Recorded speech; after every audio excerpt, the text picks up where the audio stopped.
Whether you are thinking about becoming a restaurateur or you are already in the business, Michael Politz has written a must-read, The Food and Beverage Magazine's Guide to Restaurant Success. Pick up your copy today at Barnes & Noble, Amazon, Books A Million, or wherever fine books are sold. Food and Beverage Magazine Live, bringing food and beverage to life, with your hosts, James Beard Award winner Jennifer English and Food and Beverage Magazine publisher Michael Politz. Featuring leaders in the hospitality, branded food and beverage, and CPG industries, many of whom are Jennifer and Michael's friends in the business. For an informal and informative conversation where friends in the business share the latest intel, ideas, and best practices. Live, juicy inside scoop from the tastemakers, newsmakers, bread bakers, drink shakers, spoon lickers, clam diggers, farms, foodies, and friends of the food and beverage magazine world. Here are your hosts, Jennifer English and Michael Politz. Well, hello, everybody, and welcome. I'm Jennifer English, and I'm the editor-at-large of Food and Beverage Magazine. I'm thrilled to welcome you today. And as always, I've got a little cockeyed here. I think I've got to get it straightened out. I'm thrilled to have you here. I'm thrilled to welcome you. You know, we're in the dog days of summer when it's too hot to cook and too hot to eat.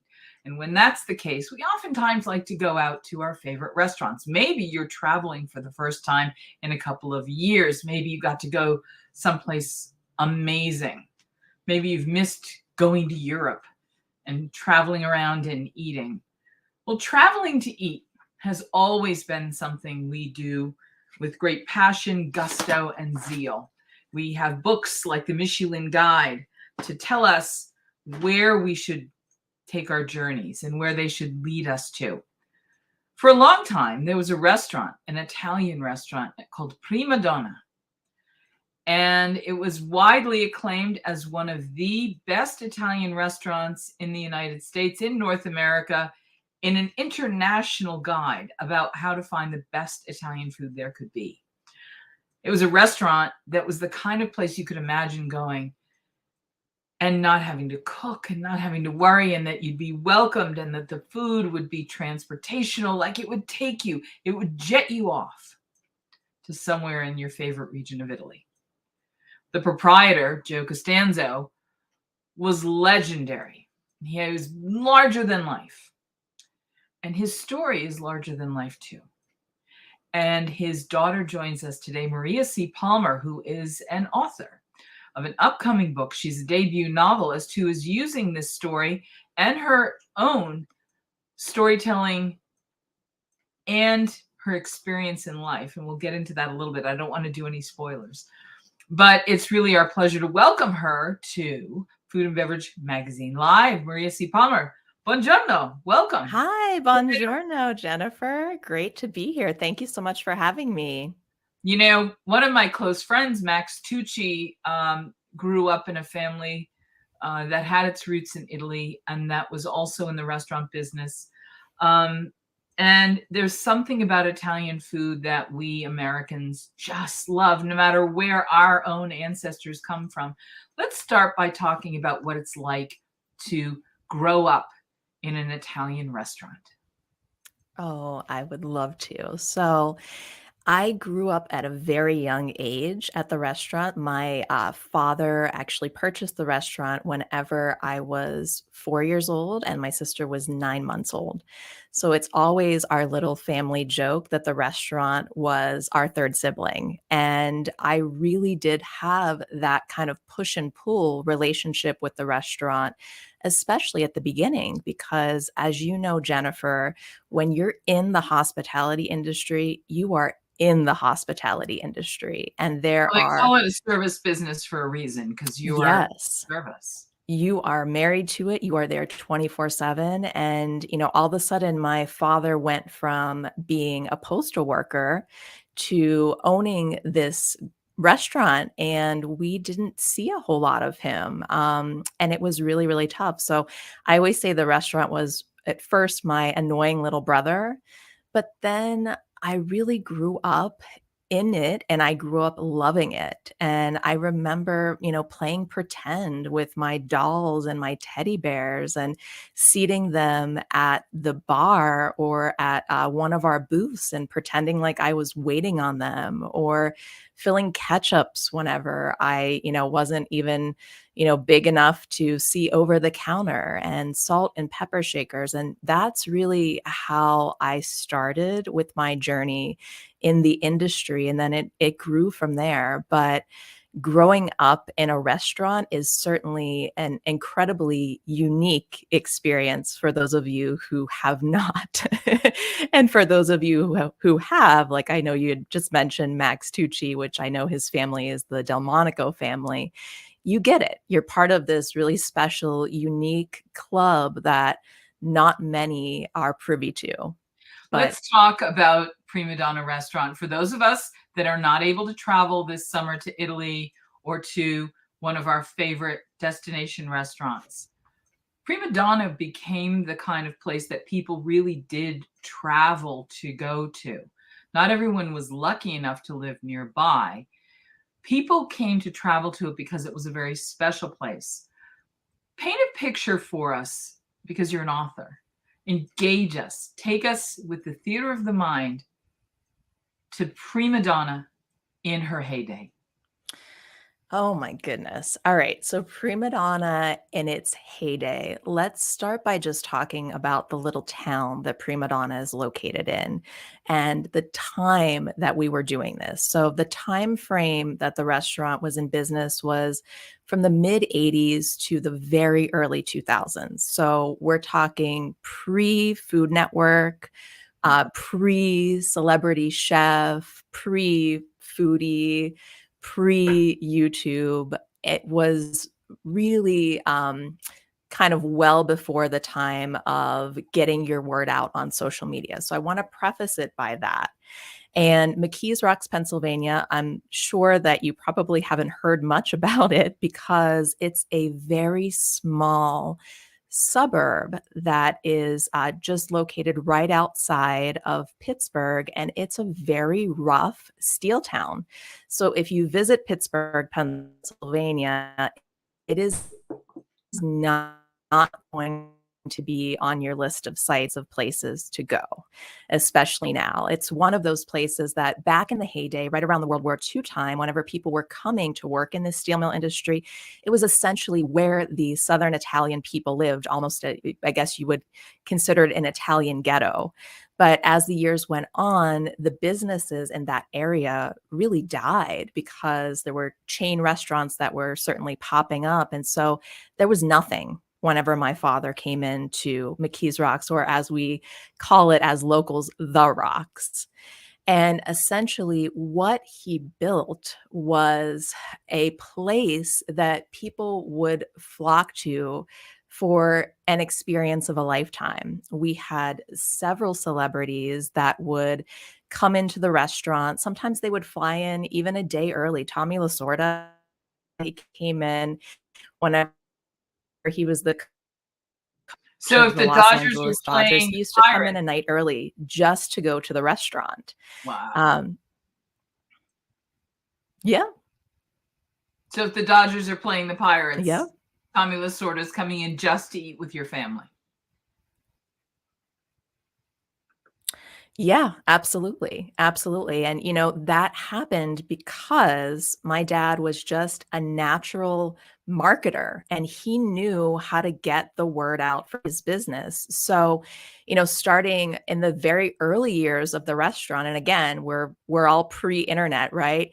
He was writing letters to the food critic, who was also a nationally syndicated columnist, from the New York Post and other newspapers around the country. And so, this was the type of thing that he was doing just to kind of lay the groundwork, because he knew that he did not want this to be a local hotspot. He wanted this to be a national and an international spot. And it took a very long time and a lot of struggle to get it there. But once he got it there, that's whenever people came and they flocked and they came back. And I think that that is the precious gem of what the Prima Donna was to people. So I'm standing outside the Prima Donna in its heyday. What am I seeing? Go through the experience of what I would have experienced as a regular. Take me Yes. through the Okay. front So door and take me through the experience of what the meal was like, and take me through as much detail as you can about a dinner at the Prima Donna. absolutely. So, when the Prima Donna was in its heyday, believe it or not, Jennifer, we never took any reservations. It was a first come, first served situation. And, the reason being is that we were an 83-seat restaurant. And we knew that from the second we opened our doors to the second they closed, we would be busy. And the kitchen was open from 4 p.m. to 11 p.m., and the bar was open until 2. And if somebody walked in at 11 p.m., we were serving them. We did not shut down until it was essentially closing time. And even if they came in like 10 minutes after, the staff may have been a little perturbed with us, but we were serving them. That was not a problem. So What was the spirit of hospitality like at the Prima Donna? If you had to describe what the spirit of the philosophy of hospitality was, it was honestly what our customers have said to us, which I think is the highest compliment, is it was like going to our house and being a guest at our house. The moment that you walked in, regardless of how busy we were, my dad was at the front of the house and he was greeting you. And he was not just saying, "Oh, hey, how you doing?" He was saying, "Jennifer, it is wonderful to see you. Thank you for spending time with me tonight. How can I service you? Would you like your regular seat in the bar? Are you going to just get some appetizers and some drinks? What do you want your experience to be? And by the way, how's that upcoming promotion? How's your mom doing? What's going on with your kids?" So my dad was invested in customers, not just, you're going to help me set my business afloat. He wanted to be part of people's lives. And he really invited himself in, and people welcomed that. And I think that that's what makes this experience so memorable is people love being special. And, I think the interesting thing about the restaurant is we were taught from a very young age. I mean, I started working there like honestly almost immediately, but we were taught that it doesn't matter if somebody comes in and they have sweatpants on and holes and, they're all ripped up, you treat them with dignity and respect and like they're somebody. And I can't tell you how many people have told us over time, like, listen, I was a nobody. When I walked into the Prima Donna, I became a somebody. I became somebody who mattered. I felt love. I became nourished by your amazing Southern Italian cuisine. And I was stuffed for days and had leftovers forever. And, those are the types of lasting memories. My really good friend, unfortunately, both of his parents kind of just recently within the past years have passed away, and they were incredibly good customers at the restaurant.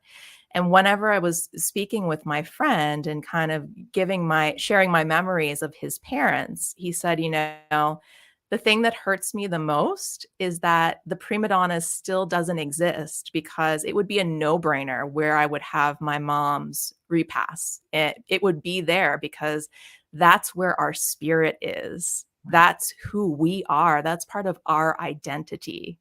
And that is the beauty of really engaging people in the spirit of hospitality. And So that's what we did.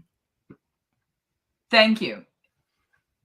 People may wonder why we're having an interview with a woman whose father had a restaurant that's been closed for almost 18 years, maybe 20. Yeah.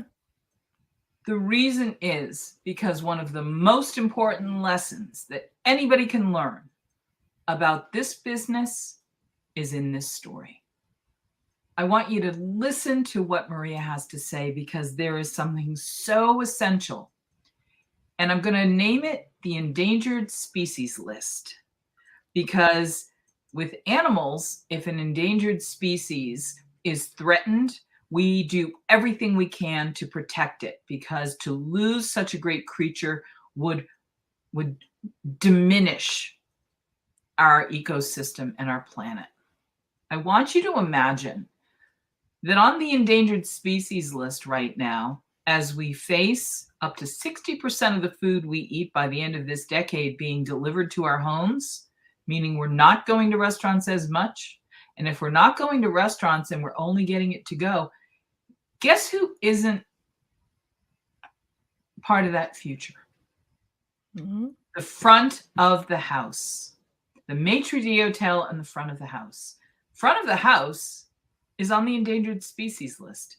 And the front of the house is where you are welcomed, and it is where you are a regular and where you feel not only the warmth of a genuine hospitality expression like a welcoming, but in the care.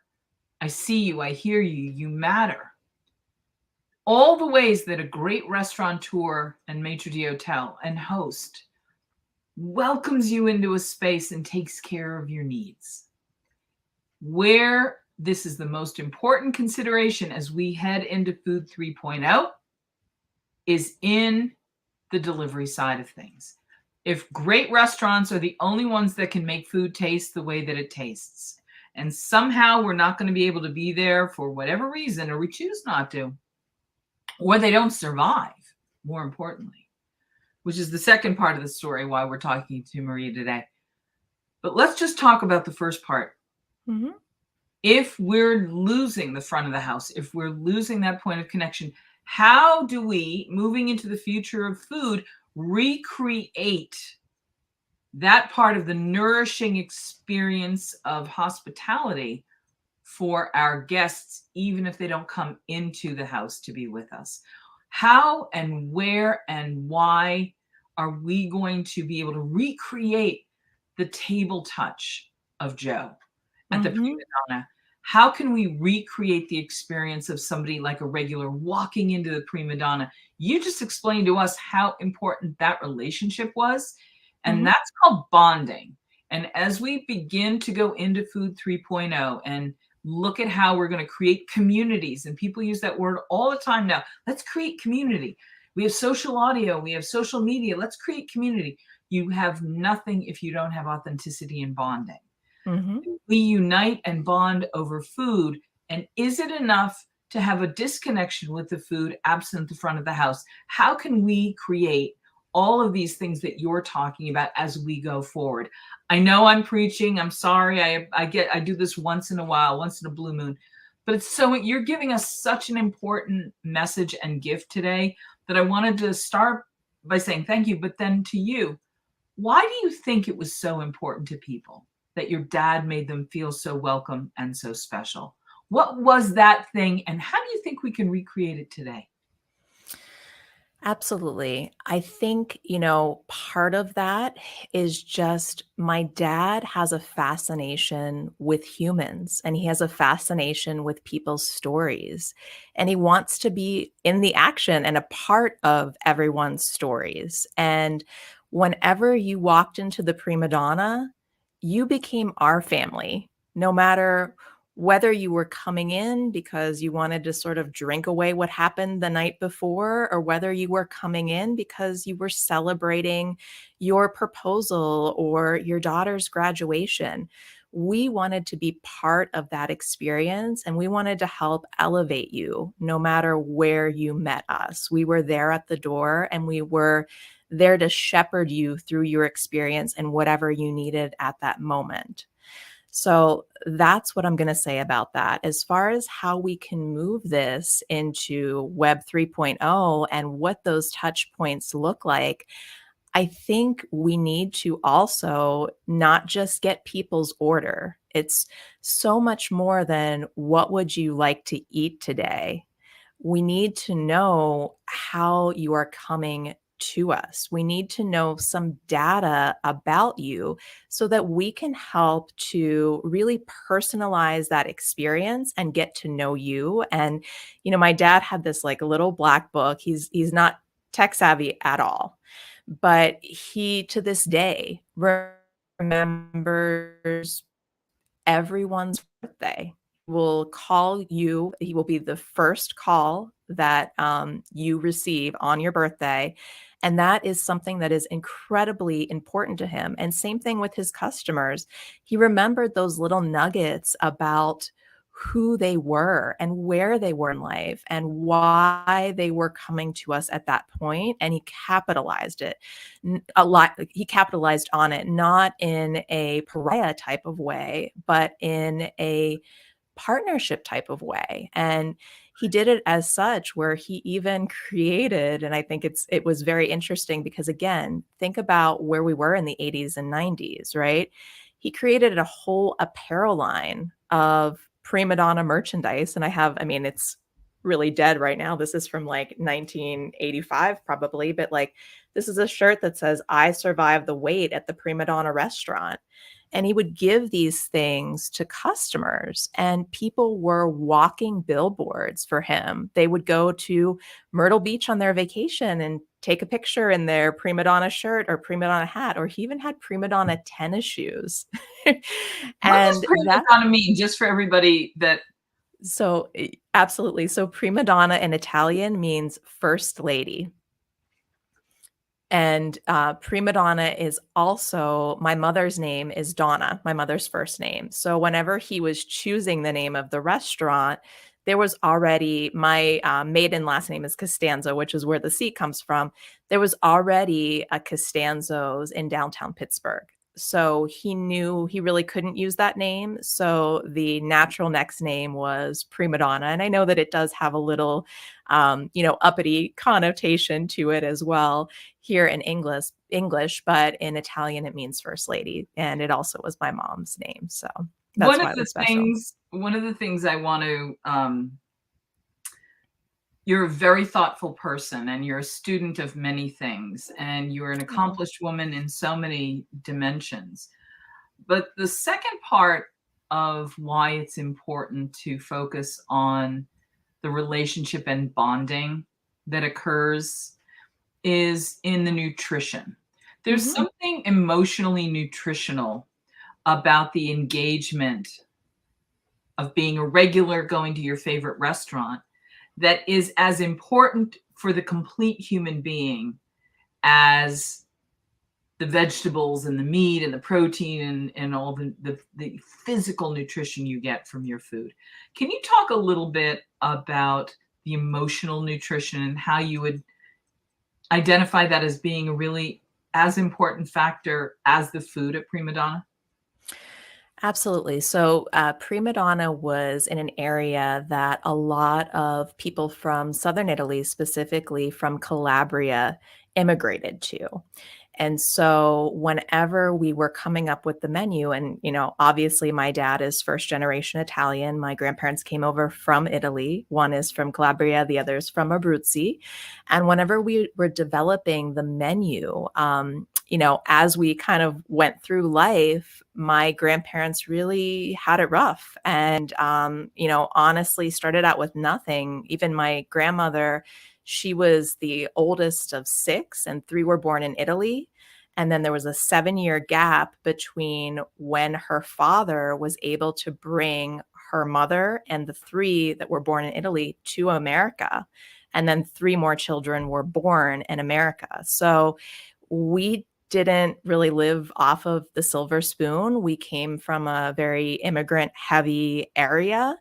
And people loved Italian food and they didn't love Olive Garden Italian food. These were authentic people. And so we knew that whenever we were making something, these folks would be able to immediately call our bluff if it was not of the most authentic category. And, one of the first things that my dad did is he had a cousin who came over from Italy right around the time that he was opening the restaurant. And his cousin's name was Pino. And Pino, actually, in Italy, it's sort of a nickname for Little Joe. And he didn't have a job. He was marrying an American woman. And my dad said, how about coming down and cooking for me? And Pino, my dad's mother, Helena, who actually my daughter is named after, and my mother, they really were integral in putting together those first menu items of what was going to draw the community. Because one of the things that I think is very important is whenever you're opening up a restaurant, you want to make sure that you're speaking to the locals before you're speaking to the national audience. Because if you can get something right locally, that is your test market from whenever you're about to go nationally or globally. If it doesn't work locally, it's not going to work in those other markets. So he was able to work with the community and to see what people wanted on that menu, and developed it over time to 32 different pasta dishes, seafood, veal, chicken, pork. I mean, you name it. If I traveled to go to the Prima Donna, what did I travel there for? What was the dish that was the signature dish that was the most famous and most irresistible? One of my favorite food words. What was the most irresistible thing on the menu that people traveled there to have? What was the must order thing when you went to the Prima Donna? That is such a hard question. And that is one that is up for debate to this day. If you ask my dad, he would definitely say it would be like a pasta puttanesca, which in the translation in Italian is spaghetti of the night women. It had black olives and peppers, and it was really spicy with a nice like bolognese kind of sauce. Spaghetti con sausage was also very, very popular. We tried to source local ingredients. So there was a local sausage shop that's still in order right now called Richie's Italian Sausage. And we got loose Italian sausage and put it in a spicy red sauce. I hope they gold belly. My personal I know, right? They should. My personal favorite was a dish that was on special quite often. And anytime I was like working there, I was always trying to get the chefs to put it on. It was called a chicken Milano. And it was medallions of fresh chicken breast with red roasted peppers, sun-dried tomatoes, sauteed onions, and mushrooms over a linguine in a white wine sauce with garlic undertones. And it was just wonderful. And we served a pound of pasta for every individual dish. Wow. So listen, that's how I got I apologize because we have kept you longer than we promised that we would. But this has been such a fascinating conversation. I told you it was going to fly by. I knew it would. Please come back and visit us again sometime and tell everybody your book is called On the Rocks, and it's due to be published. Where can people find out more information about you and the legendary restaurateur Joe Costanzo from Prima Donna? Yeah, absolutely. Before we wrap up, I just want to give a shout out also to my co-author, Ruthie Dines, and to my agent who's out there trying to sell the book, Leticia Gomez at Savvy Literary. If people would like to continue to connect with me, you can do so. I have a website, www.mariacpalmer.com. I also have a Facebook and Instagram page, which is at Joe Costanzo Prima Donna. That's JoeCostanzo Prima Donna PrimaDonna. And on Twitter, Maria C. Palmer is my Twitter feed. And I'm also on Clubhouse. I co-moderate a room every Sunday at 4:00, The Good, the Bad, and the Ugly of Hospitality. So everybody can stop by there as well. And it has been such a pleasure to talk with you today, Jennifer. Thank you so much for having me. I would love to come back anytime to talk about just about anything with you. It's been really fun. So thank you. Oh, grazie mille. Thank you so much.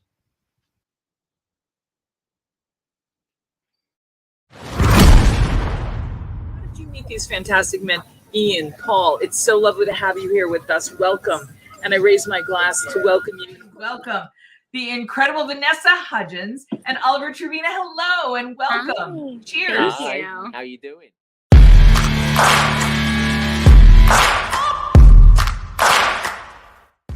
Talk about the fact that the incredible Padma Lakshmi is joining us. Our extraordinary friend Diane Meena joins us from her home.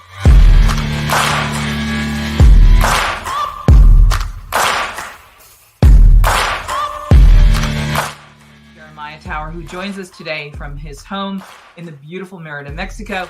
He joins us now. Chef Ming Tsai, aloha and welcome. What's going on, Jen? Good to see you.